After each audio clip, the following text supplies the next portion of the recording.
L'adresse est différente, mais le concept reste inchangé.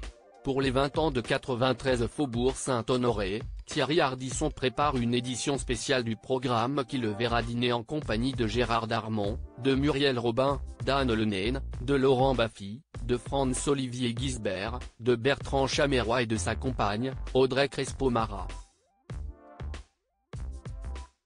La joyeuse bande débriefera l'actualité en sirotant quelques verres, à la nouvelle adresse du présentateur de Tout le monde en parle, au 214 rue de Rivoli.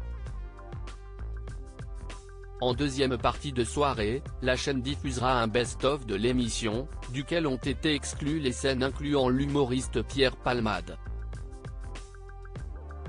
C'est lors d'un entretien accordé à Télé 2 Semaines, en date du samedi 25 novembre, que Thierry Ardisson a fait part de cette décision.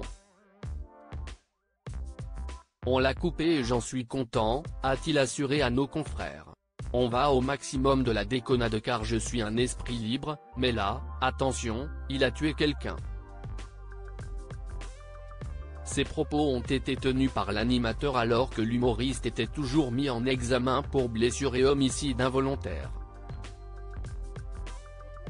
Une enquête avait été menée et avait conclu que le bébé de la victime était décédé in utero, pouvant ainsi changer les charges retenues contre l'ancien compagnon de scène de Michel Larocque. Supérieur à Audrey Crespo-Mara, Thierry Ardisson, Michel Drucker. Complice et souriant à l'exposition Jean Gabin justement, où en est l'enquête ?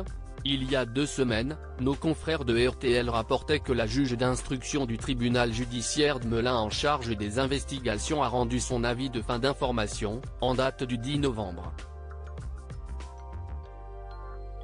Chaque partie dispose maintenant de 3 mois pour apporter ses observations au dit dossier, avant qu'une audience ne vienne statuer sur la peine dont écopera Pierre Palmade.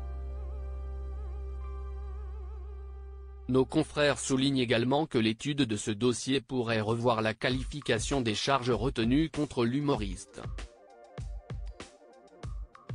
L'enjeu est notamment de savoir si Pierre Palmade sera renvoyé devant une juridiction pour blessure involontaire ou homicide involontaire en fonction du statut du fœtus que portait la femme victime de l'accident, ont informé nos confrères. L'enquête conclue en date du 8 août dernier avait pourtant confirmé que l'enfant était mort-né, ce qui pourrait entraîner une requalification des charges en blessure involontaire, réduisant ainsi la peine maximale encourue de 10 à 7 ans de prison. Article écrit en collaboration avec 6 médias Crédit Photo, Coadic Guirec.